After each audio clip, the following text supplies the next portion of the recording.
bahwa ini bertentangan, tidak mungkin dihimpun.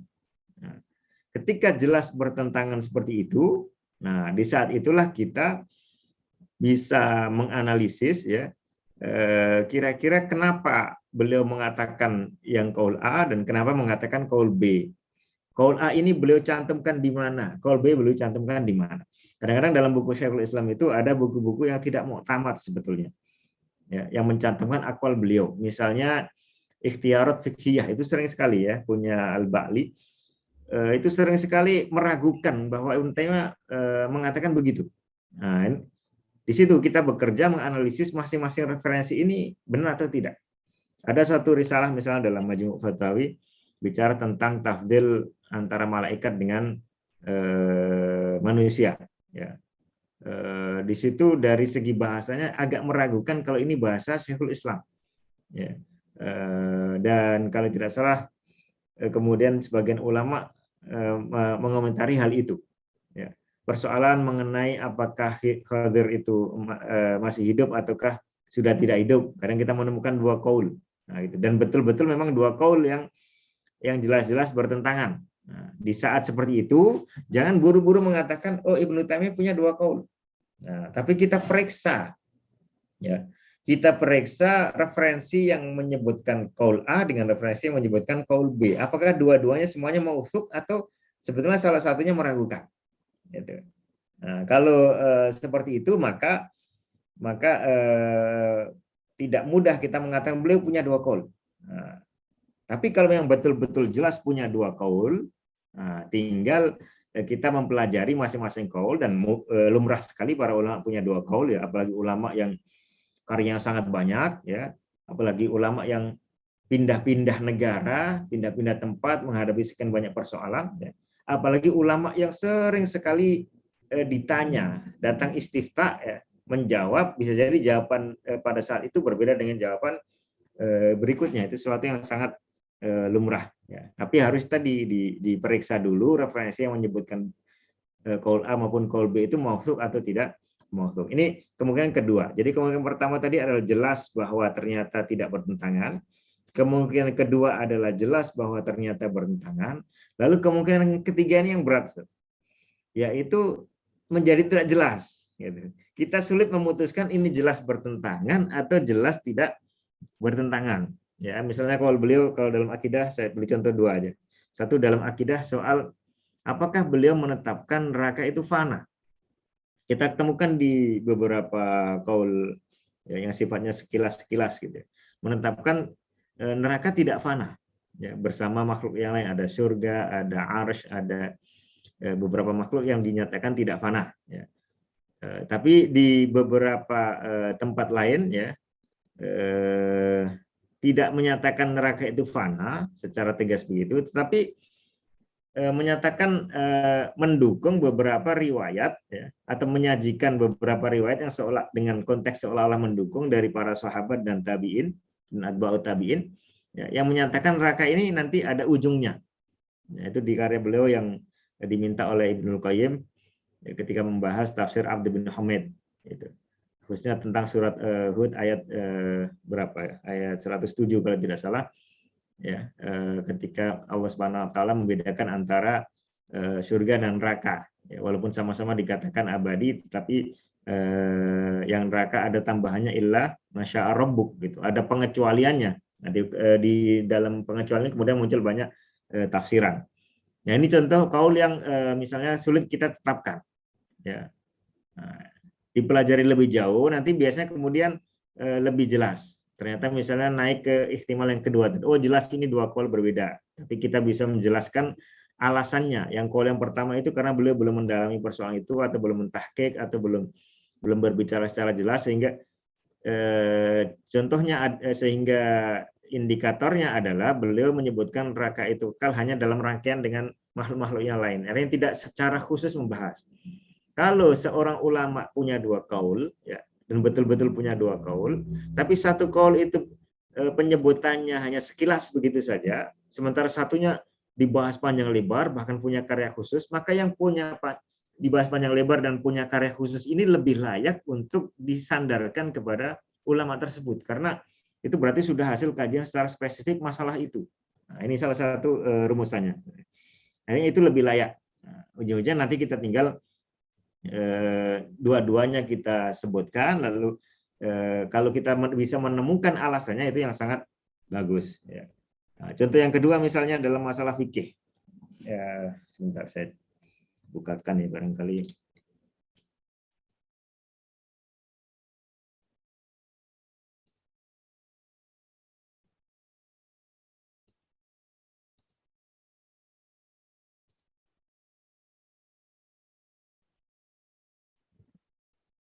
Nah, ini misalnya saya bukakan Maktabah Syamilah.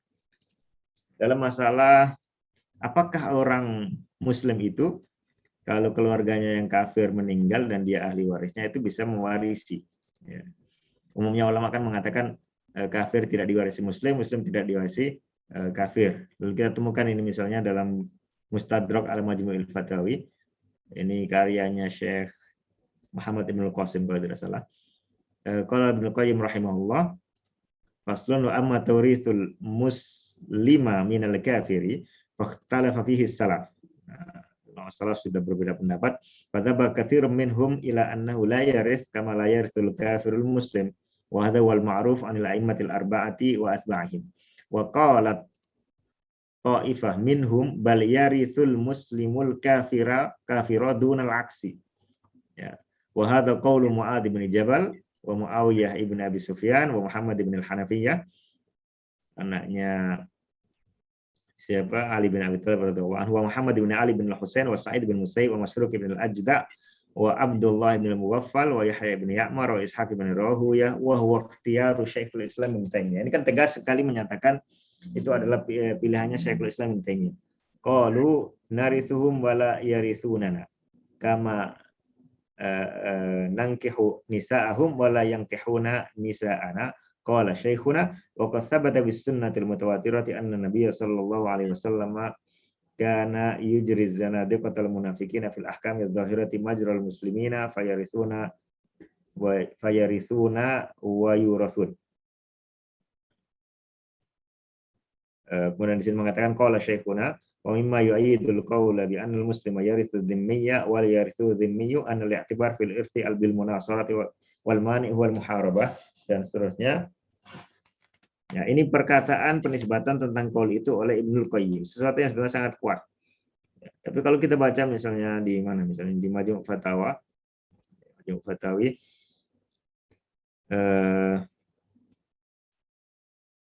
ini fa amma mirasul muslimi minal kafiri, bahwa seorang muslim itu mewarisi keluarga yang kafir, fa fihi al khilafus syadz, dalam masalahnya ada khilaf syadz. Nah, di sini sudah ada persoalan. Ternyata beliau memposisikan khilafnya sebagian kalangan yang berbeda dengan jumhur, itu khilaf yang syadz. Ya. Fanastafid min al-ayataini aidan ma'al hadis wa yadkhul fil ayataini sa'irul ayat min al-manakih wal amwal wal aqli wal mauti, dan seterusnya. Kemudian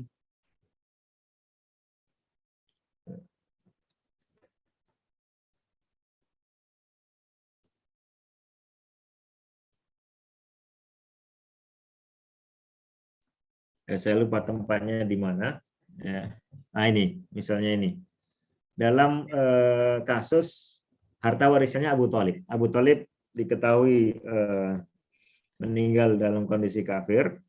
Anak beliau kan banyak, ya, Ali bin Abi Thalib antara lain, kemudian Ja'far, kemudian Aqil, ya, yang ketika beliau meninggal, ya, dan kemudian yang Muslim berhijrah ke Madinah, hartanya itu kemudian dibawa atau diwarisi begitu, dalam arti dikuasai oleh Aqil, ya, oleh Aqil.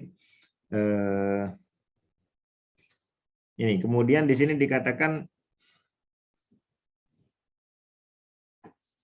ya, fa in qila fa bis sahihaini an az-Zuhri an Ali bin Husain an Amr bin Utsman an Usamah bin Zaid radhiyallahu anhu annahu qala ya Rasulullah ala tanzilu fi darika bi Makkah. Nabi Muhammad, ya, selaku apa namanya, Nabi Muhammad dan yang bersama beliau Ali bin Abi Thalib dan yang lainnya selaku ahli warisnya Abu Thalib seandainya dua-duanya sah, seandainya mereka sah mewarisi. Qala wa hal taraka lana aqilun min riba'in au daurin. Ya, ternyata sudah dikuasai semua sama Aqil. Wa kana Aqil waratha Abu Thalib huwa wa Thalib, ya. Aqil dan Thalib walam yarith Ja'far wala Aliyun syai'an li'annahuma kana muslimaini wa kana Aqil wa Thalib kafirun. Di sini kan justru beliau menyatakan dalam prakteknya bahwa Ali dan Ja'far itu tidak mewarisi hartanya Abu Thalib karena mereka Muslim, sementara Abu Thalib kafir. Yang mewarisi hanya Aqil dan Thalib yang statusnya kafir. Ya. Wa fi riwayat Al-Bukhari annahu qala ya Rasulullah aina tanzilu gadan wa dzalika zaman al-fath. Ketika Fatu Makkah faqala wa hal taraka lana aqilun min manzil. Thumma qala la yarithul kafiru al-mu'mina walal mu'minul kafir. Qila liz-Zuhri wa man waratha Abu Thalib qala warathahu Aqilun wa Thalib. Fi riwayat Ma'mar an az-Zuhri aina manziluka ghadan fi hajjatika rawal Bukhari. Ya, sekedar perbedaan riwayat. Wa zahiru hadza anna ad-daur intaqalat ila Aqil bi tariqil irti la bi tariqil istila thumma ba'aha. Kemudian dia menjualnya. Qulna wa amma darun Nabi sallallahu alaihi wasallam allati warithaha min abihi wa darihi allati hiya lahu wa li waladihi min zawjatihi al-mu'minati Khadijah fala haqqa li Aqilin fiha fa'ulima annahu istawla 'alaiha wa amma dawr Abi Thalib fa inna Abu Thalib tuwfiya qabla al-hijrati bisinin wal mawarith lam tufrad wa lam yakun nazala ba'du man ya wa lam yakun yanzilu ba'du man al-kafir min mirathil man al-muslimin min mirathil kafir bal kullu man mata bi Makkah min al-musyrikin a'ta aw u'tiya auladuhu al-muslimuna nasibahu min al-irthi ka ghairihim bal kana musyrikuna yang kehuna muslimat. Nah, ini penjelasan lain bahwa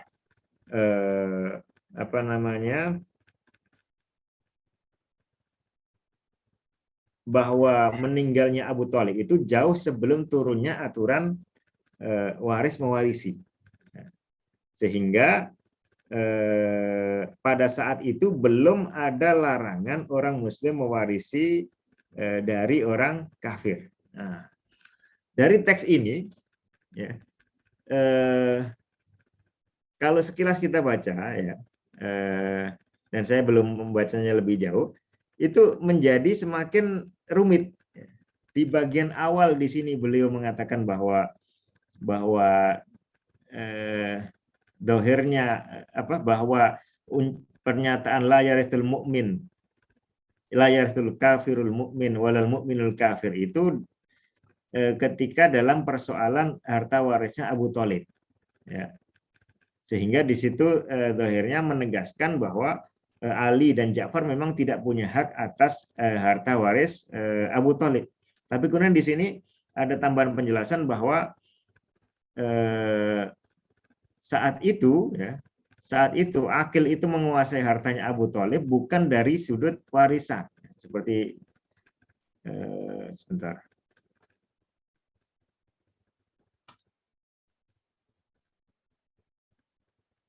Ini yang bagian akhirnya, ya.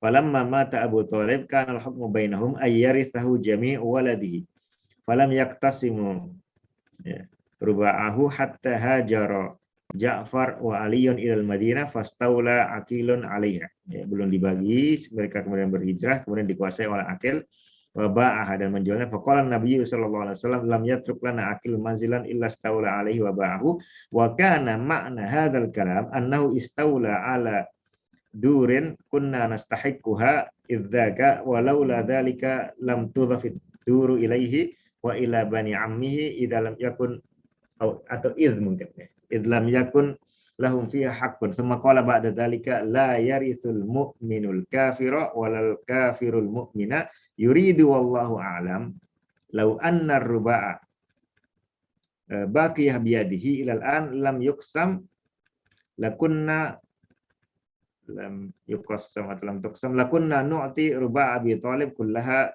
lahu duna ikhwatihi li'annahu mirathan lam yuqassam fa yuqassamul an ala qismil Islam wa min qismil Islam alla yarithul muslimul kafir.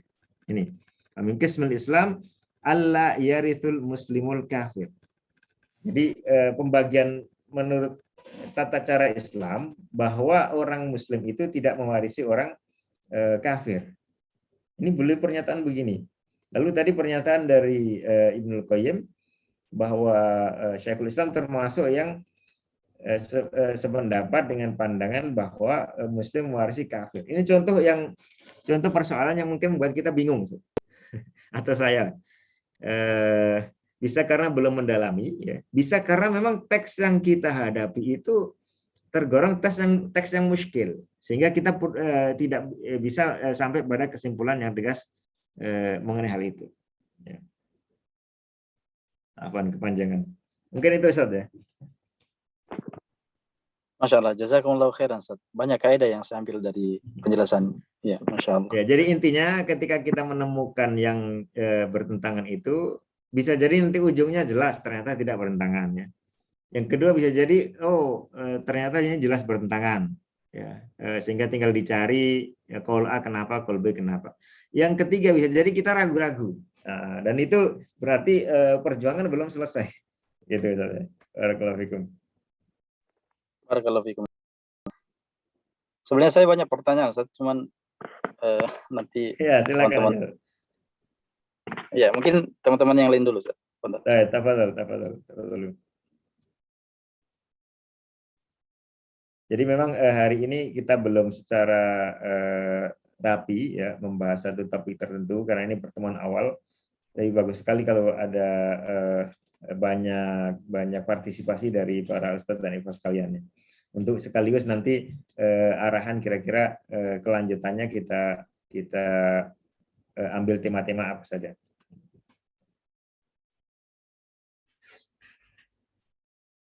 Silakan atau tidak. Ya, apa Ustaz? Idrus Jakarta. Alhamdulillah. Sudah di Alhamdulillah udah di Jakarta, Ustaz. Masyaallah. Iya, mungkin sedikit ini Ustaz, fenomena yang kita dapat di lapangan kan ya. Banyak afiliasi terhadap sunnah dalam hal ini ya. Terkadang jargon-jargon kembali ke sunnah, Quran dan sunnah itu sangat besar, namun kadang tidak didukung oleh kemampuan untuk menjelaskan yang lebih baik. Sehingga lebih banyak stempel bid'ahnya dibanding kemampuannya menyodorkan solusi dari tokoh yang diwakili. Dan tentu ini menjadi persoalan karena misalnya kata salaf atau salafi itu bagi kita seolah terciderakan oleh kondisi tersebut. Sehingga kita butuh terminologi baru untuk tampil dan dengan tampilan yang seperti tadi memberi solusi lebih utama dibanding memberikan jargon-jargon seperti itu. Dan ini pekerjaan berat bagi kita saya pikir karena label kita ini terlanjur rusak oleh sikap fanatisme yang tidak didukung oleh kemampuan ilmiah yang mumpuni. Dan mungkin inilah saatnya kita harus menampilkan hal tersebut lebih elegan sama dengan Ustaz kita tadi, Pak Syibani kali ya, Pak Mustafa siapa tadi itu, yang melihat realitas kita seperti itu. Dan saya pikir sementara ini tenaga-tenaga ahli kita lulusan Saudi terutama kan sudah saatnya elegan dalam hal menyodorkan solusi sehingga kita dipandang punya argumen dibanding sekedar menyebarkan tuduhan-tuduhan kayak gitu. Saya pikir itu Ustaz. Ya, itu dia tambahannya sangat bagus Ustaz. Memang betul sekali ya, sudah terlalu banyak jargon-jargon, label-label yang sebenarnya tidak ada gunanya kalau tidak ada isinya gitu. Nah, maka tugas kita adalah memperkuat di bidang itu, memperkuat substansi. Ketika kita mengklaim suatu hal ya penuhilah yang dibutuhkan untuk agar klaim itu layak untuk kita sajikan gitu ya. Saya ingin tambahkan sebelum mungkin nanti dilanjutkan obrolan lain ya, sedikit gambaran praktek barangkali ya.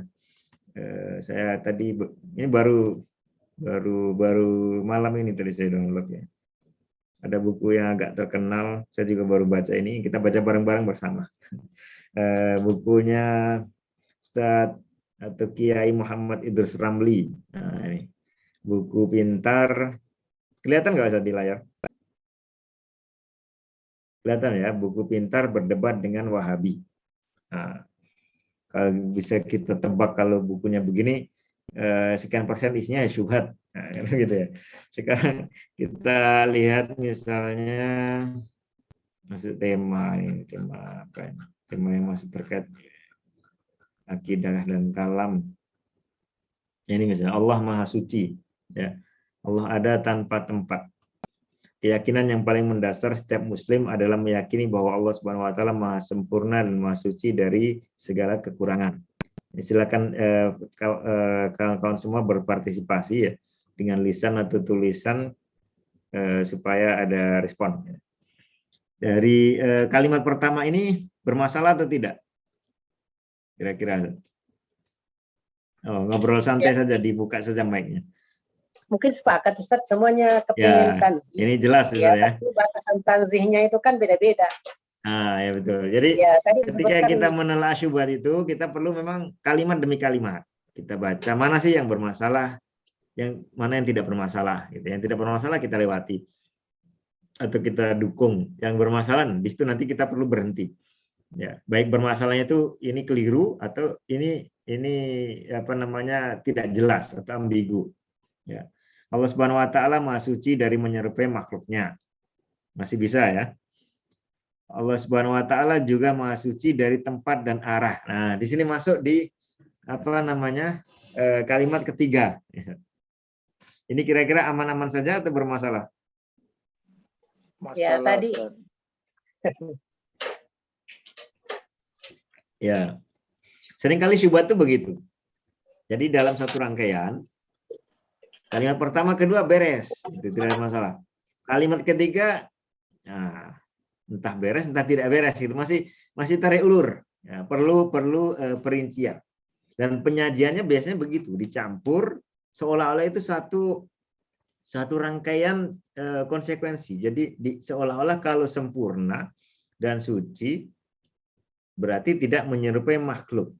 Lalu kalau tidak menyerupai makhluk berarti suci pula dari tempat dan arah. Ya. Ditegaskan di sini Allah Subhanahu wa taala ada tanpa tempat. Lalu kembali lagi kan diawali dari keyakinan paling mendasar setiap muslim. Ya. Tapi kalau disisipkan ungkapan Maha suci dari tempat dan arah, ya, ada tanpa tempat. Kemudian ditegaskan lagi demikian keyakinan yang paling mendasar setiap muslim ahlus sunnah wal jamaah. Gitu. Dikembalikan lagi bahwa satu rangkaian ini satu paket. Ya. Lalu dibumbui dengan istilah dalam ilmu akidah dan teologi, keyakinan semacam ini dibahasakan bahwa Allah Subhanahu wa taala memiliki sifat mukhalafatuhu lil hawadis, yaitu bahwa Allah Subhanahu wa taala wajib tidak menyerupai makhluknya. Nah, saya ingin tanya, ungkapan mukhalafatul hawadis atau tidak menyerupai makhluknya, ini kira-kira benar atau salah atau ambigu? ya versi Ahlus Sunnah Asy'ariyah betul tuh, Ustaz. Tadi Versi kita versi kita masing-masing. bermasalah. Ya. Ya, karena Sepakat dalam hal tidak tanzih. menyerupai, itu kan bisa ditarik-tarik kayak karet gitu ya. Iya. Bisa ditarik oleh Jahmiyah, ya tidak menyerupai makhluknya. Berarti kalau makhluknya punya pendengaran, punya penglihatan, bisa berbicara, punya sifat A, sifat B, berarti Allah suci dari sifat-sifat itu, misalnya begitu. Karena kenapa? Karena biar tidak menyerupai, gitu. Itu kalau ditarik ke yang menyimpang. Ditarik ke yang benar misalnya tidak menyerupai, itu maksudnya sifat-sifat Allah seluruhnya tidak menyerupai sifat makhluk. Jadi sifat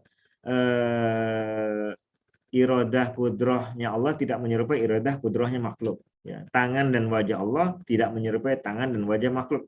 Bertempatnya Allah, ya, kalau menggunakan istilah bertempat atau menghindari istilah bertempat, kita mengatakan bersemayamnya Allah di atas arsy itu tidak sama dengan bersemayamnya makhluk di atas makhluk yang lain, misalnya.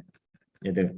Ya, dan bahkan tidak ada bandingannya. Bahkan tidak ada makhluk yang bersemayam di atas arsy, hanya Allah saja. Gitu. semua makhluk tidak ada yang bersemayam di atas makhluk tertinggi. Yang bersemayam di atas makhluk tertinggi hanyalah Al-Khaliq. Nah, gitu. Itu contoh satu istilah yang bisa ditarik ke sana, bisa ditarik ke sini. Makanya istilah yang digunakan Al-Quran sudah lebih jelas. Laisa kamitslihi syai'un. Tidak ada yang menyerupai Allah. Nah, itu sudah istilah yang mapan. Tapi kalau istilah mukhalafatuhu lil hawadis, ya, tidak menyerupai atau berbeda dengan hawadis, nah ini masih perlu rincian sebetulnya. Tidak menyerupai itu maksudnya bagaimana? Apakah tidak punya sifat ABCD, manakala para makhluk punya sifat ABCD dalam arti semisal kudroh, iradah, kalam, ya, kemudian istiwa, yadun, ainun, dan seterusnya, atau bagaimana? Nah ini contoh kita membedah ya suatu ungkapan yang di situ mengandung syubhat. Kita pilih mana yang tidak bermasalah, ya. Lalu yang bermasalah kita soroti. Nah, bermasalahnya ini apa? Apakah keliru, secara pasti keliru, ataukah dia ambigu? Ya. Masuk ke sini. Ada sebuah dialog sebelum saya lanjutkan. Ini sampai jam berapa Ustaz Istiqomah? Di Indonesia Timur mungkin sudah mau tengah malam ya. Kalau di Makassar sekarang hampir jam 11 Ustaz. 1 menit lagi jam 11. Baik, kita batasi sampai jam berapa? Saya tergantung pemirsa ini. Kalau saya ngikut Baik, aja. mungkin setengah jam ya. Setengah jam, Yes, terus sir. nanti kalau masih lanjut tafadhol, saya bisa, tapi kalau diakhiri ya tafadhol. Supaya ini ada sedikit penerapan. Ya. Nah, kemudian beliau mengatakan di sini ada sebuah dialog yang unik antara seorang Muslim Sunni yang meyakini Allah Ta'ala ada tempat-tempat dengan seorang Wahabi yang berkeyakinan bahwa Allah Subhanahu Wa Ta'ala bertempat. Nah, kira-kira apa persoalan dari yang antum tangkap dari kalimat pertama ini sebelum masuk ke diskusi? Silakan masing-masing atau yang longgar menyampaikan pandangannya. Apakah ini apa yang bisa kita komentari dari penyajian semacam ini di kalimat pertama? Silakan. Kalau saya perhatikan saat ini ada tuduhan. Ada tuduhan, ya. Tuduhan bahwa Wahabi meyakini Allah bertempat. Iya, Ustaz, ya. Terus tuduhan ini kira-kira benar atau salah? Salah, Ustaz. Ya.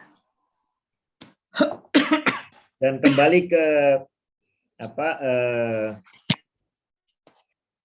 strategi raddu syubhat tadi, ya, counter syubhat tadi, terlepas benar atau salah, itu kita yang pertama lihat dulu adalah dia membawa bukti atau tidak terhadap tuduhan ini, gitu ya. Nah, di dalam tuduhan ini ada bawa bukti atau tidak? Bahwa Wahabi itu berkeyakinan Allah Ta'ala bertempat.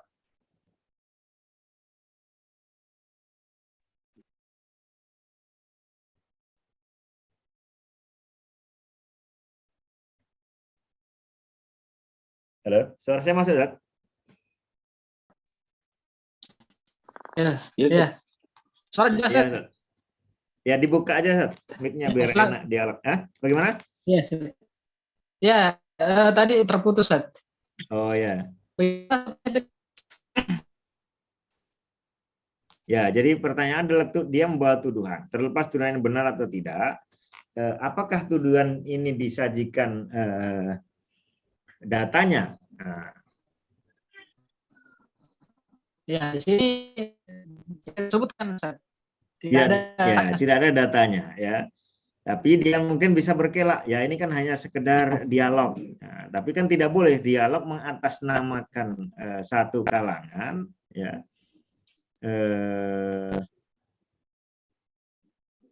Sementara kalangan itu bisa jadi tidak seperti itu, nah, gitu ya. Kecuali membawa data jelas atau melaporkan cerita yang memang nyata. Gitu. Nah, ini sering sekali digunakan dalam ungkapan syubhat, ya. Jadi menggunakan label-label seperti label Wahabi, label Sunni, ya kan? Dari label Wahabi dan Sunni di sini sudah ada vonis bahwa Wahabi itu bukan Sunni, kan begitu. Lalu keyakinan Sunni itu meyakini Allah ada tanpa tempat. Ini juga sudah klaim bahwa keyakinan tanpa itu adalah keyakinan yang Sunni. Sementara keyakinan Wahabi yang notabene-nya bukan Sunni itu meyakini Allah bertempat dan itu diwakili oleh 2 orang. Nah, tapi bisa jadi kita karena tidak ingin terlalu ribet, maka ini tidak perlu kita komentari karena ini hanya sekedar dialog imajiner barangkali begitu yang dibuat oleh penulis. Ya, itu hanya sekedar bisa-bisanya penulis saja membuat cerita. Ya, tapi intinya ada di dalam argumen yang nanti disebutkan. Nah, kita lanjutkan. Wahabi berkata, kamu ada pada suatu tempat, aku ada pada suatu tempat, berarti setiap sesuatu yang ada pasti ada tempatnya. Kamu berkata Allah ada tanpa tempat, berarti kamu berpendapat Allah tidak ada. Nah, apa yang bisa kita komentari di bagian ini? Tafadhol. Pernah nggak mendengar Wahabi punya argumentasi seperti ini? Pernah, Ustaz, pernah. Pernah. Apa persisnya? Atau seperti ini atau berbeda? Kemana?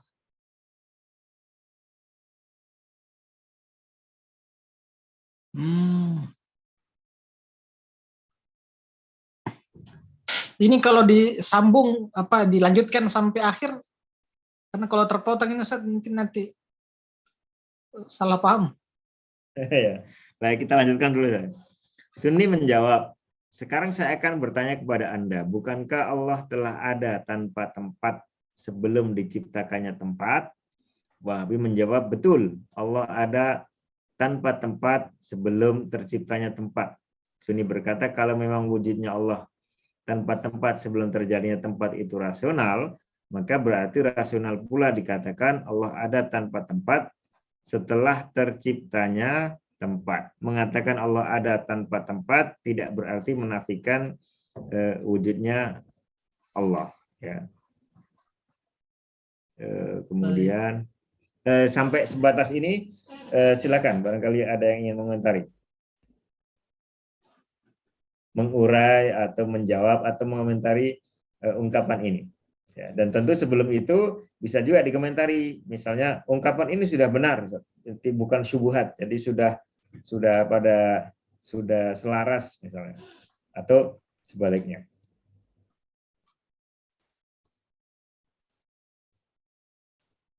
Tafadhol.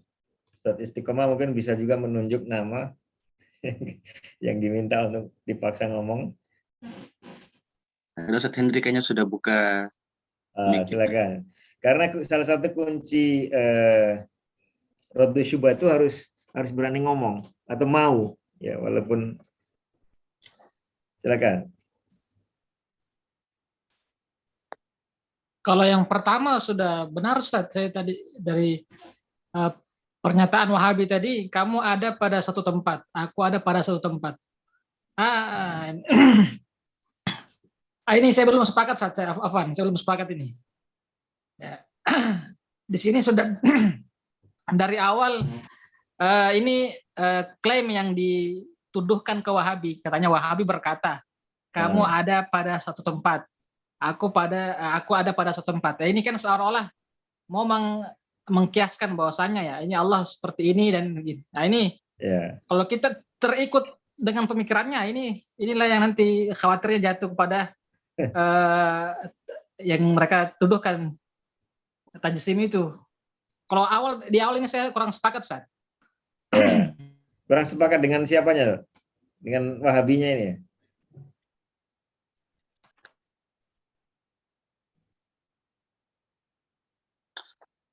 Dengan Wahabinya atau dengan Sunninya ini?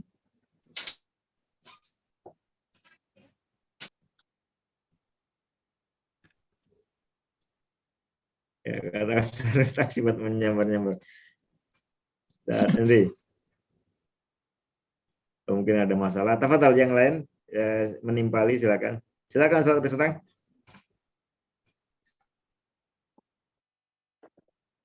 angkat mic.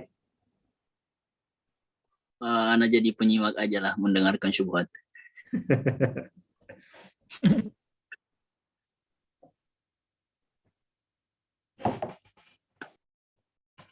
Baik. Izin Kalau nanti Ya, silakan Ustaz. berbicara. Silakan Ustaz. Santai saja. Ya. Kalau saya pribadi Ustadz, yang jadi masalah di sini adalah kalimat kalau kamu berkata Allah ada tanpa tempat, berarti kamu berpendapat Allah tidak ada. Berartinya ini Ya. yang muskil Ustadz. Artinya rangkaian logika ini keliru, Ustaz. Menurut saya seperti itu Ustadz. Ya. Apalagi disimpulkan dengan kata berarti. Ya. Seperti itu Ustadz. Baik, sebelum lebih lanjut, ini bagian ini, ya, kalau kita bahas suatu diskusi atau dialog ya, itu pertanyaannya adalah dalam ceritanya Ustadz Idrus Ramli ini, Sang Sunni menjelaskan atau tidak kelirunya pendapat Sang Wahabi ini? menjelaskan, Menjelaskan. ya. Tapi Di- dia Di bagian mana menjelaskannya? dia menguraikan saja. Wahabi berkata, ya, kamu ada pada satu tempat, aku ada pada satu tempat. Ya, berarti ya, ini kan dari sini sudah ya mau membawa kita ke pemikiran. Ya. Maksud saya jawaban Sunni atas perkataan Wahabi ini bagian yang mana? Ataukah dia beralih ke urusan lain, tidak menjawab perkataan Wahabi ini? Dia Suaranya putus.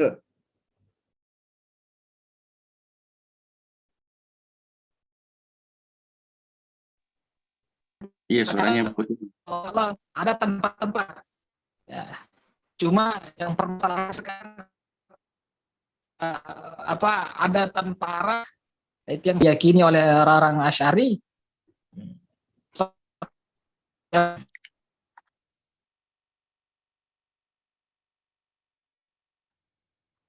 Suaranya putus kan? Ya, saat ini Iya, putus. kurang baik, Ustaz. Ya. Silakan yang lain. Silakan. Kita ngobrol bebas dan tidak perlu khawatir keliru ngomong.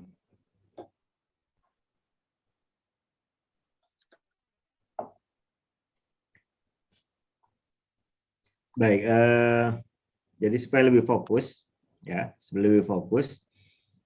di sini ada dialog mungkin dibuat-buat sendiri atau ada kemudian dilebih-lebihkan, ya, atau memang ada seperti itu, karena yang namanya dialog dari satu pihak yang dianggap mewakili satu kelompok itu macam-macam, ya. Bisa jadi yang mewakili itu sebetulnya tidak layak untuk mewakili, ya, hanya ampas saja di komunitas dia misalnya gitu.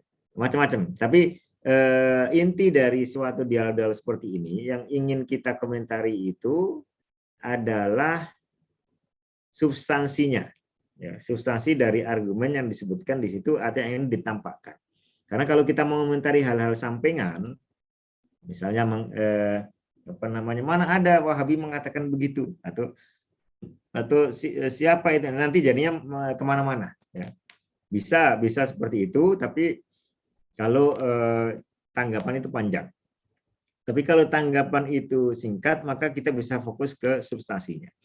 Jadi substansinya di sini kan di sini, ya, Sunni menjawab, sebenarnya berkata sesuatu yang baru. Sekarang saya bertanya kepada Anda, bukankah Allah telah ada tempat tanpa tempat sebelum diciptakannya tempat? Ya.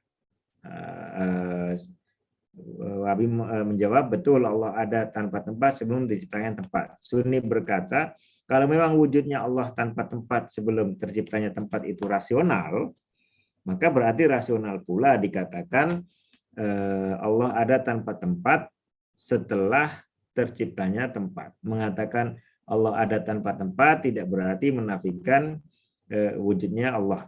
Nah, yang saya tanya di penjelasan ini apakah ada yang bermasalah atau bisa diterima?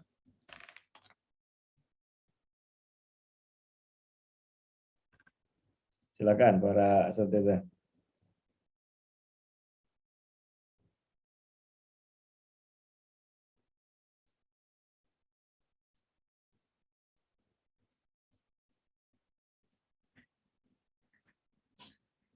Pada diam semua. Rutin. Ayo. Mungkin kembali ke makna tempat Ustaz di situ. Ya. Gimana kembalinya, Ustaz? Kalau misalnya si Sunni ini mengatakan tempat itu adalah makhluk, berarti pernyataannya ini benar. Ya. Tapi kalau misalnya tempat di sini kita katakan dia adalah bukan makhluk, nah maka ini ada kelirunya pernyataannya. Kan sebenarnya ini berawal dari mulai dari Wahabi berkata ini, kamu ada pada suatu tempat, aku ada pada suatu tempat. Kan di sini dia dengan tasbih sudah mentasbih dirinya sebagai makhluk dengan wujudnya dia sebagai makhluk dengan wujudnya Allah. Sudah mengilzam seseorang yang mengilzam atas seseorang malam yakul. Ya.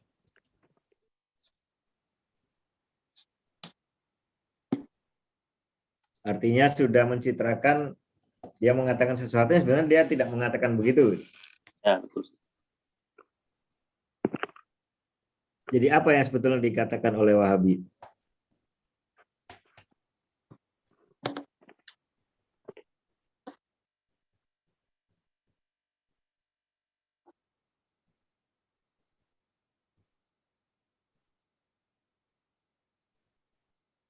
Atau apa namanya? Atau mana dari jawaban dan pernyataan Wahabi di sini yang keliru, yang tidak sesuai aslinya?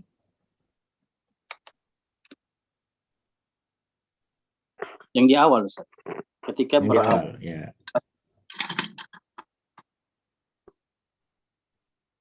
Ya, betul sekali. Jadi di sini kunci dari pembahasan ini adalah membahas tentang tempat, ya, membahas tentang tempat. Maka perlu kejelasan terlebih dahulu.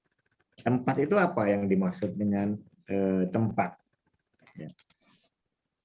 Kalau yang dimaksud dengan tempat itu adalah wadah misalnya, ya, seperti halnya air diwadahi oleh gelas, ya. Berarti pernyataan yang dinisbatkan ke Wahabi di sini, kamu ada pada suatu tempat, artinya kamu ada pada suatu wadah. Aku ada pada suatu tempat, artinya aku ada pada suatu wadah. Lalu disimpulkan berarti setiap sesuatu yang ada pasti ada tempatnya, artinya pasti ada wadahnya. Di sini sudah jelas logika yang salah kaprah karena hanya dari modal kamu dan aku, ya, lalu kemudian berlari ke setiap sesuatu, gitu ya. Hanya dengan modal kamu dan aku langsung kemudian ditakmim ke setiap sesuatu. Nah ini tentu logika yang keliru. Misalnya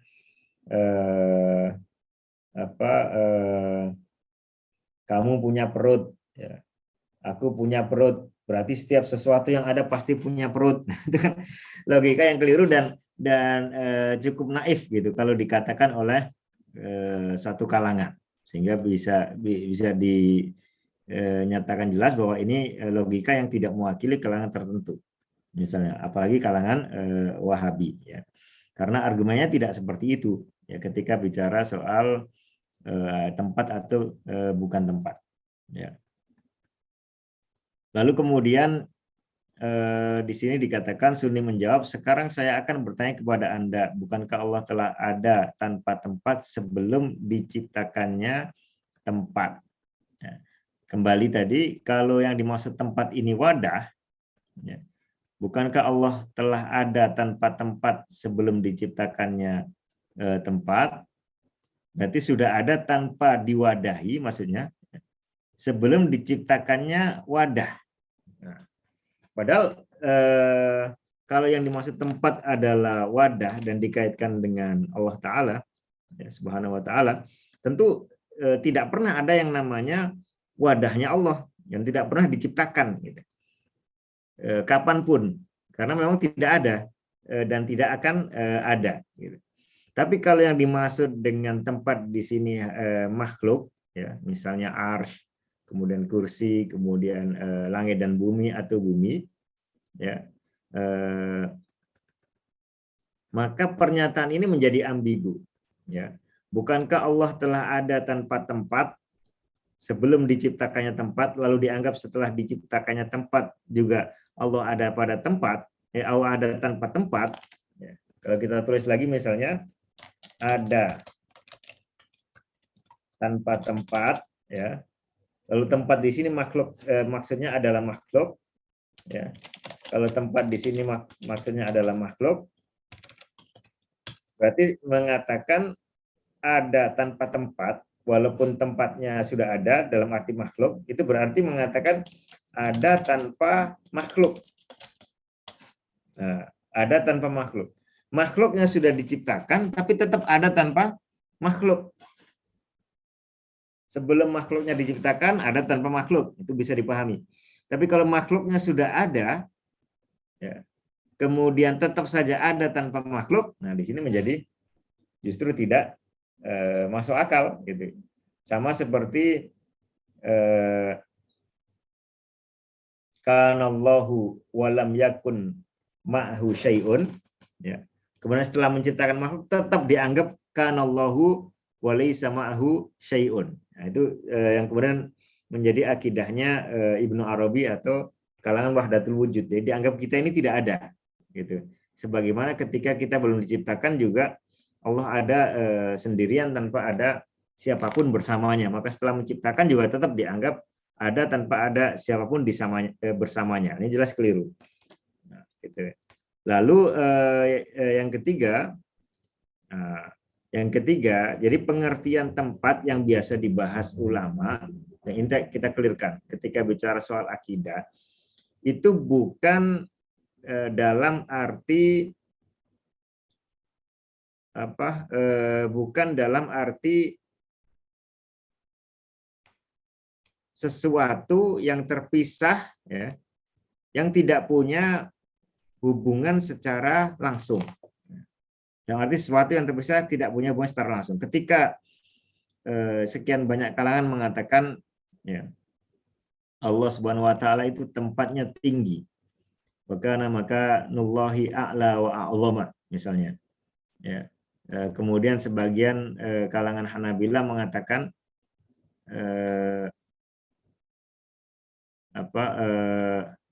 menggunakan istilah makanullah, maksudnya adalah arsy-nya Allah Subhanahu wa Ta'ala, yaitu tempat Allah Subhanahu wa Ta'ala bersemayam, ya.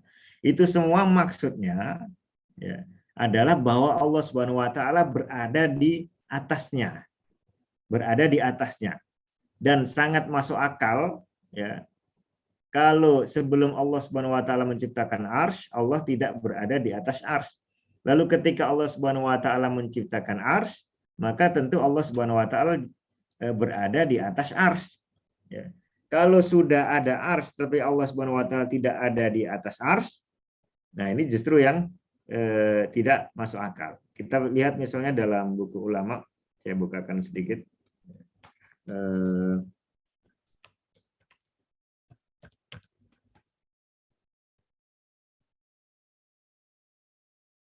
atau langsung saja daripada kelamaan. Jadi misalnya Imam Ahmad menjelaskan soal ketika Allah Subhanahu wa taala menciptakan makhluk, lalu kemudian di sana kan ada beberapa kemungkinan, ya. Beberapa kemungkinan Allah Subhanahu wa taala masuk ke makhluk itu, atau Allah Subhanahu wa taala menciptakan makhluk itu di luar dirinya. Nah, ketika diciptakan di luar dirinya, tentu berarti sudah ada status berada di luar makhluk, kan begitu. Nah, status berada di luar makhluk, termasuk berada di atas makhluk, ya, itu sama sekali tidak menunjukkan suatu bentuk kekurangan, tapi menunjukkan bahwa antara belum adanya makhluk dengan setelah adanya makhluk tentu ada status yang berbeda, gitu. Yang pertama katakanlah sendirian, yang kedua menjadi bersama dengan yang lain. Tapi bersama dengan yang lain itu bukan berarti membutuhkan, melainkan berada di luar yang lain itu dan berada di atas yang lain itu. Nah, dan ini pun sudah diakui oleh Abdullah bin Sa'id ibnu Kullab, ya, sebagai sesuatu yang bisa dipastikan oleh akal, bahwa kalau ada dua zat, ya, ada dua zat, itu tidak mungkin dua zat itu, ya, tidak mungkin zat pertama itu tidak bersama zat yang kedua, ya, sekaligus tidak berpisah dengan zat yang kedua, ya, tidak bergabung sekaligus tidak berpisah. Itu sesuatu yang mustahil, kecuali kalau hanya ada zat satu. Nah, itu. Jadi tentu berbeda status secara hubungan antara sebelum adanya makhluk dengan setelah adanya makhluk. Karena kalau sebelum ada makhluk berarti masih sendirian. Kalau sudah ada makhluk berarti pasti ada hubungannya. Nah, hubungannya ini bisa bercampur, ya, atau berpisah. Dan berpisah itulah yang masuk akal dan ditetapkan oleh Quran Sunnah atau pernyataan para ulama bahwa Allah Subhanahu wa taala ba'inun min khalqi, terpisah dari makhluknya. Lalu terpisahnya itu adalah berada di atasnya, karena itu sifat yang paling sempurna. Ini apabila kita menerima bahwa memang Allah Ta'ala pernah sendirian secara mutlak, tanpa ada makhluknya sama sekali. Nah, kalau kita juga menolak itu, maka lebih banyak lagi yang ditolak, ya, bahwa justru Allah Subhanahu wa taala tidak pernah sendirian, selalu menciptakan makhluk, ya, selalu menyayangi sesuatu. Ya, kalau menyayangi sesuatu berarti kan ada yang disayangi, dan yang disayangi ini tentu makhluk. Itu berarti ada selalu ada makhluk yang disayangi oleh Allah Subhanahu wa taala, selalu ada makhluk yang diberikan rizki, selalu ada makhluk yang diberikan kemurahan oleh Allah Subhanahu wa taala. Gitu.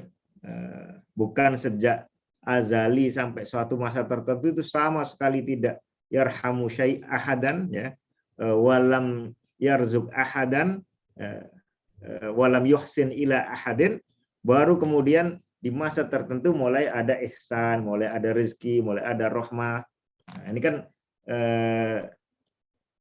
kalau kita memilih pandangan bahwa Allah Subhanahu wa taala sama sekali tidak pernah ada masa di mana sejak sebelum itu belum pernah memberikan nikmat sama sekali, memberikan karunia sama sekali, justru terbantah sejak awal, gitu ya. Sejak awal justru tidak ada masa di mana sebelum itu Allah Subhanahu wa taala sama sekali belum menciptakan makhluknya.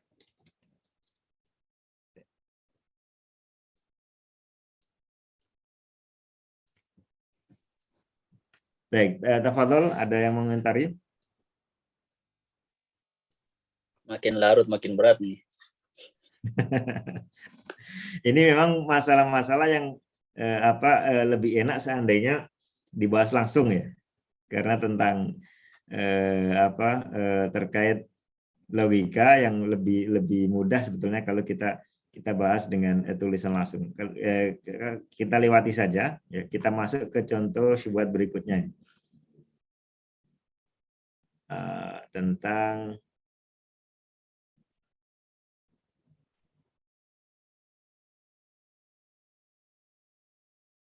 ini ada kisah, ya. Sebentar. Tapi panjangan juga kalau ini.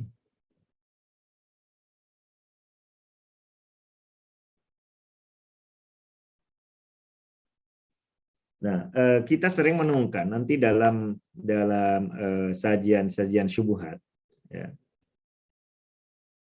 sajian syubhat itu ada hal-hal semacam ini. Satu, misalnya, nah ini, ya, penerjemahan, ya, syubhat melalui penerjemahan. Di dalam terjemahnya, di dalam hadis Abu Razin, di sini dikatakan, beliau bertanya kepada Rasulullah, ya Rasulullah, aina kana rabbuna qabla an yakhluqa khalqahu? Qala, ya, kana fi ama'in ma tahtahu hawa wa ma fawqahu hawa wa khalaqa arsyahu 'alal ma. Apa terjemahnya yang pas ini, Ustaz Rustam?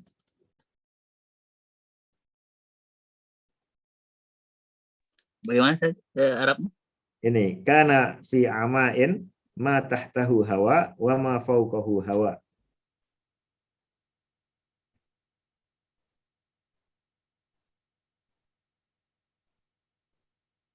Allah alam Ustaz. Nah, di sini penulis menerjemahkan Allah ada tanpa sesuatu apapun. Jadi kana fi ama'in itu ada tanpa sesuatu apapun yang menyertainya. Di atasnya tidak ada sesuatu dan di bawahnya tidak ada sesuatu. Ini kan problem dalam terjemah. Memang ada yang menafsiri bahwa fi ama itu artinya dalam kekosongan atau dalam tidak ada sesuatu yang menyertainya. Tapi di situ nanti arahnya berarti justru menunjukkan bahwa sendirian, gitu. Sendirian, ya, yang menurut bahasa orang awam ada tempatnya, tapi bertempat sendirian di tempatnya. Sehingga ada lanjutannya, di atas tempat itu tidak ada sesuatu, di bawahnya juga tidak ada sesuatu. Jadi justru lebih mengarahkan ke yang tadi, ya, seandainya menggunakan istilah bertempat. Lalu kemudian tafsir yang lebih populer adalah fi ama itu maksudnya di awan, ya, jadi bersemayam di atas awan, gampangnya begitu. Bukan karena belum ada arsy, ya. Awan itu di atasnya hawa dan di bawahnya adalah hawa. Kemudian baru wa khalaqa arsyahu 'alal ma, baru kemudian Allah Subhanahu wa taala menciptakan arsy-Nya di atas air, lalu Allah bersemayam di atas arsy itu setelah sebelumnya bersemayamnya di atas ama, ya, atau sahab. Nah, ini contoh satu. Lalu yang kedua, sering sekali menggunakan informasi-informasi yang justru palsu. Ya. Kita baca di sini, dalam setiap dialog yang terjadi antara Muslim Sunni dengan kaum Wahabi, pasti kaum Sunni mudah sekali mematahkan argumen Wahabi. Ya. Itu belum tampilkan ya. Apa? Yang hadis yang tadi itu ada ditampilkan. Yang mana? Yang barusan ama-ama itu. Ada. Atau nggak tampil di layar? Enggak. Oh, sebentar. Terus yang tampil apa nih, Ustaz? Halaman 13. Bukan 18 ya? Bukan. Allahu khaliqu kulli syai' yang ada. Oh, sebentar. Berarti salah ini. Sebentar.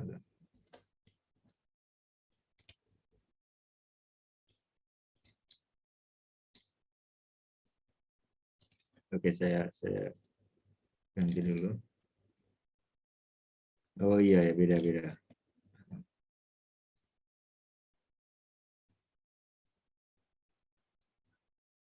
Sekarang sudah tampil halaman 18.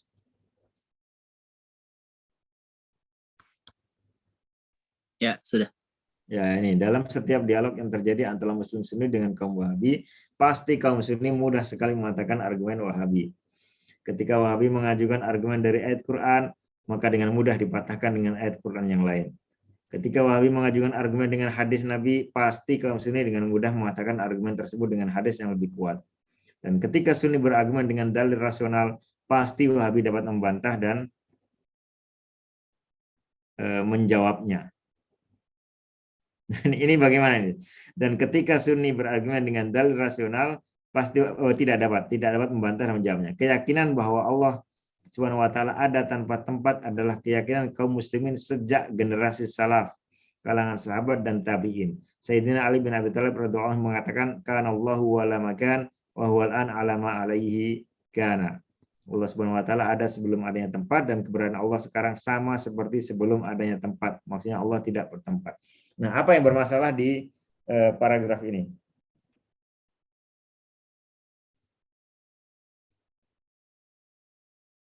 Yang paling mencolok.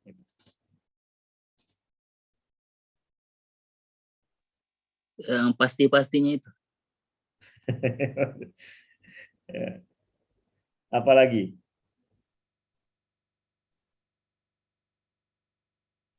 Wahabi tidak rasional. Tidak rasional ya. Dan juga yang sangat mencolok lagi adalah beliau membawakan ungkapan yang justru palsu dari Sayyidina Ali bin Abi Thalib. Sementara itu dijadikan dasar keyakinan itu sudah ada sejak generasi salaf, kalangan sahabat dan tabi'in. Padahal ini sama sekali tidak ada sanadnya, tidak ada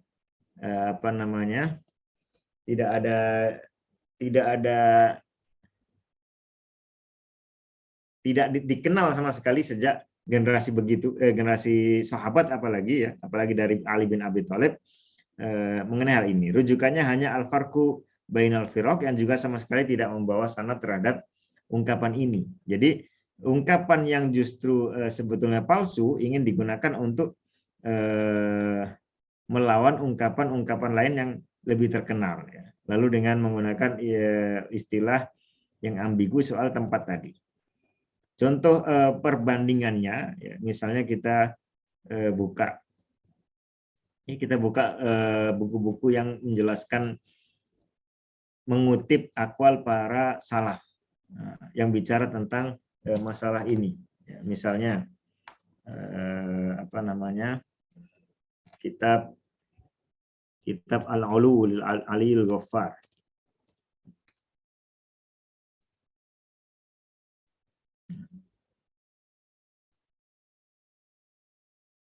Di sini sangat melimpah akwal dari para ulama salaf. Ada ayat wal ahadits fil ulu, isbatul istiwa wal ulu, lalu ahadits, ya, kemudian ahadits mutawatirah, lalu dzikrumat tasolabina anit tabiin fi mas'alatil ulu.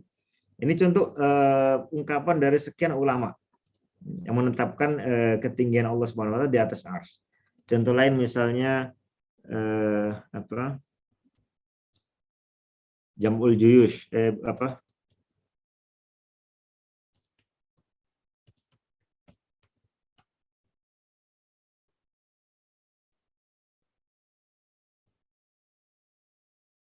bukan ini, buku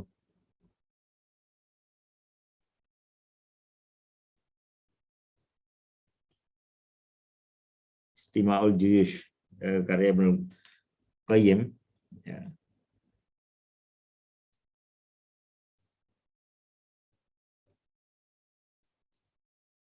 Nah, ini ada isbat fi mahfudhu an ashabi Rasulullah SAW, dari para sahabat, ya. Dari Abu Bakar As-Siddiq, penetapan bahwa Allah Subhanahu wa taala itu fa in kana ilahukumul ladzi fis sama', menetapkan di fis sama'. Kemudian dari Umar bin Khattab, ya, dari Abdullah bin Rawaha, dari Abdullah bin Mas'ud, dan semuanya ini ada sanad jelasnya. Misalnya dari Imam Ad-Darimi, haddatsana Musa bin Ismail, haddatsana Muhammad bin Salamah an Asim an Zirrin an Ibnu Mas'ud radhiyallahu anhu, ya, Zir yang gurunya Imam Asim, ma bainas sama'i dunya wallati taliha 500 amin wa ma baina kulli sama'aini masiratu 500 amin, dan seterusnya sampai wal arsyu 'alal ma' wallahu ta'ala fauqal arsy. Jadi menyebutkan urutan dari bawah sampai ke kursi, sampai kemudian ke arsy, lalu menegaskan bahwa Allah fauqal arsy, menetapkan fauqiyah dan ulu, dan itulah sebenarnya ungkapan-ungkapan yang sering digunakan oleh Ahlus Sunnah yang tadi disebutkan sebagai Wahabi itu. Mereka tidak banyak menggunakan istilah tempat, walaupun ada juga yang menggunakan istilah tempat, tapi yang lebih sering digunakan itu adalah istilah fauqiyah dan ulu. Misalnya juga ini dalam syairnya Abdullah bin Rawaha, ya, syahidtu bi anna wa'dallahi haqqun wa anna an-nar mathwal kafirina wa anna al-arsya fawqal ma'i tafa wa fawqal arsy rabbul alamin. Kemudian ucapan Ibnu Abbas juga seperti itu, lalu tabi'in, atba'ut tabi'in sangat melimpah. Nah, seperti ini tidak mungkin tidak pernah ada ceritanya dibantah dengan aqwal sahabat dan tabi'in, ya, kecuali dengan bentuk qaul seperti tadi, ya, yaitu yang justru bermasalah, merupakan qaul yang palsu, sama sekali tidak ada sanad dari Ali bin Abi Thalib. Nah, barangkali itu tafadhal Ustaz Istiqomah.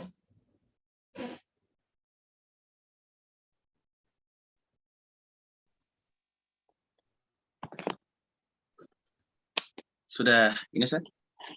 Ya, silakan dilanjut atau ada pertanyaan atau diakhiri, tafadhal.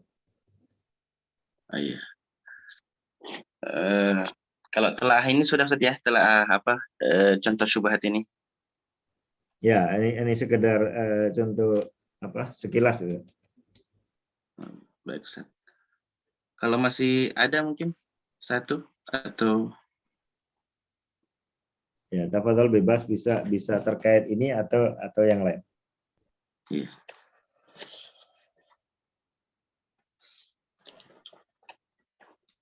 Kayaknya sudah pada diam ini. Sudah jam berapa di sana, Ustaz? Sudah 23.39 Ustaz. Ya.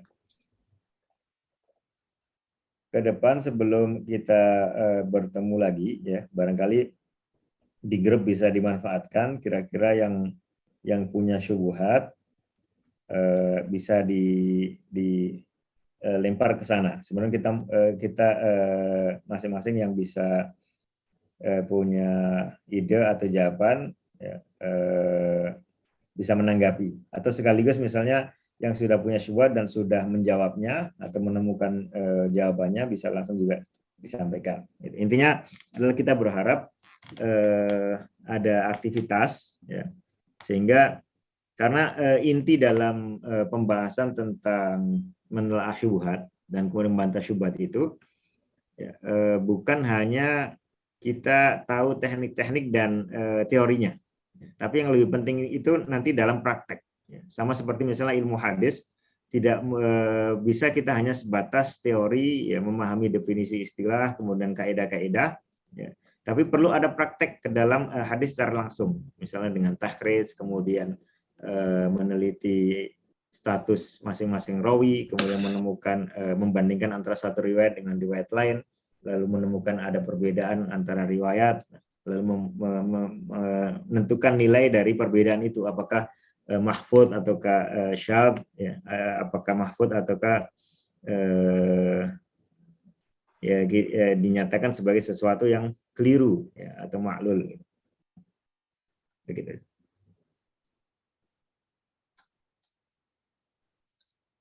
Jadi mungkin kalau memang tidak ada tambahan lagi, ya, kita bisa barangkali mengumpulkan usulan kira-kira apa tema-tema spesifik yang perlu kita bahas, ya, yang kita lihat sebagian syubhatnya, kemudian itu yang kita diskusikan.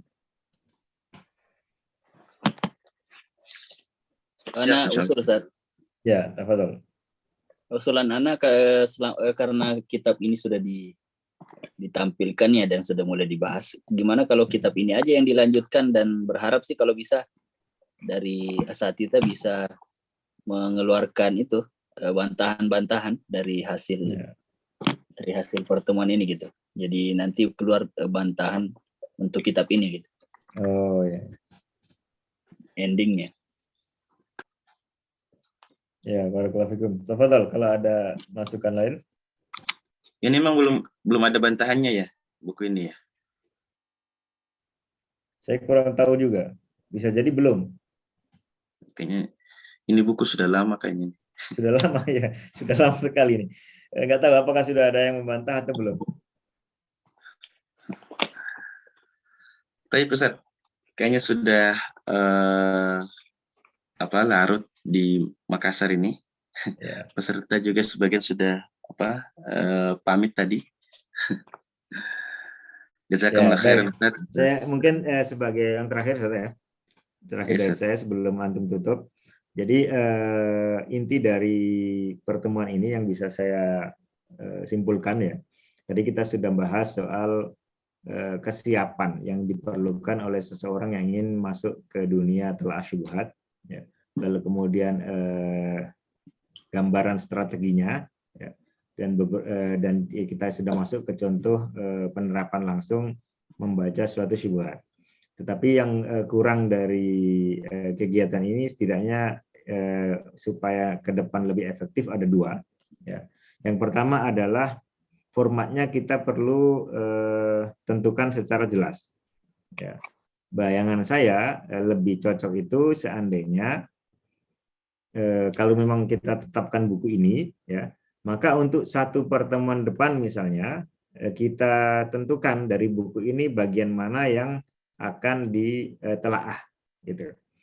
Kemudian kita juga menunjuk beberapa asatidzah atau peserta, ya, sebagai yang menanggapi, yang menelaah, kemudian menanggapi bagian itu, ya. Kemudian nanti dipresentasikan.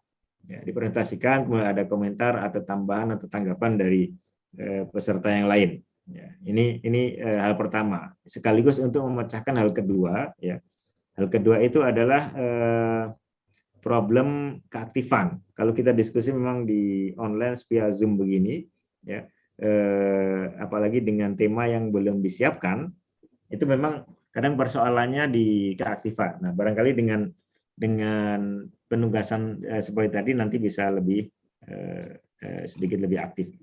Mungkin itu dari saya istiqomah. Tafadhol barangkali bisa ditutup atau barangkali ada penegasan dan informasi dari antum. Dari saya kurang lebihnya mohon maaf. Assalamualaikum warahmatullahi wabarakatuh. Waalaikumsalam warahmatullahi wabarakatuh. Untuk berikutnya Ustadz, pertemuan ini apakah bulanan atau pekanan atau bagaimana Ustadz? Atau 2 pekanan? Tafadhol, enaknya bagaimana Ustaz Besta? Ya Usulan, karena iya. mungkin 2 kali sebulan ya. Berarti dua pekan.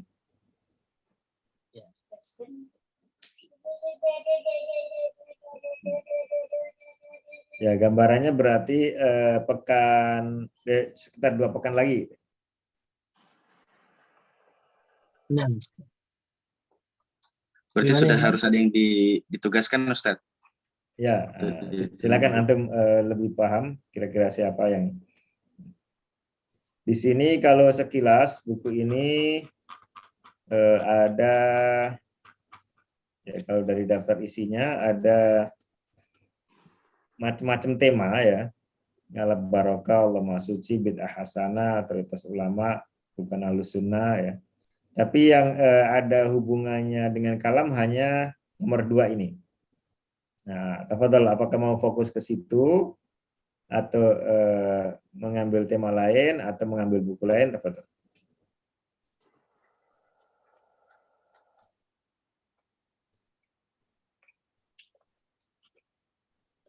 Bisa di-share PDF-nya ini Ustaz, di grup. Ya, insya Allah nanti kita sharing.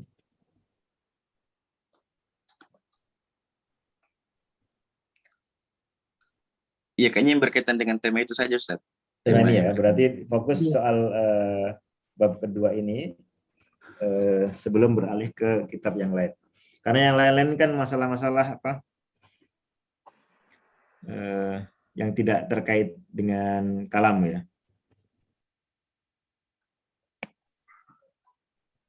Nah, bisa.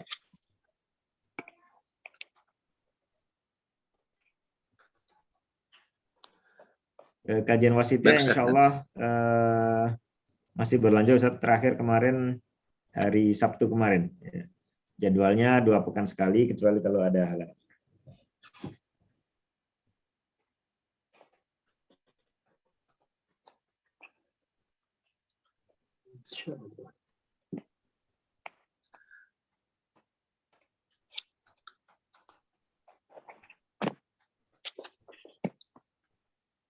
Baik Ustaz, cukup mungkin Ustaz ya? Ya, tafadhol Ustaz. Alhamdulillah malam ini ya kita bisa mengadakan kajian perdana sebagai follow up dari kegiatan sebelumnya. Semoga ini bisa berkelanjutan terus, kita mendapatkan banyak ilmu dan juga latihan menelaah syubhat, insyaallah.